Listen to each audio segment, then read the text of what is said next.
नमस्कार, आपण पाहत आहात सह्याद्री न्यूज, आवाज महाराष्ट्राचा। बुलढाणा जिल्ह्यातही ढगफुटी सदृश्य पाऊस। लोणार तालुक्यात अतिवृष्टीमुळे नद्या नाले तुडुंब भरले।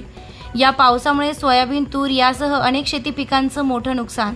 शासनाने त्वरित पंचनामे करून नुकसान भरपाई देण्याची शेतकऱ्यांची मागणी। बुलढाणा तालुक्यात मुसळधार पाऊस झाला आहे। या पावसानं शेतकऱ्यांचं अतोनात नुकसान केलेलं आहे।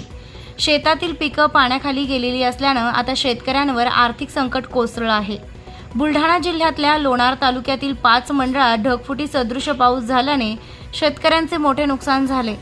यापूर्वी या भागातील शेतकऱ्यांनी दुबार पेरणी केली होती। यावेळी सुद्धा तिबार पेरणी करण्याची वेळ आली आहे।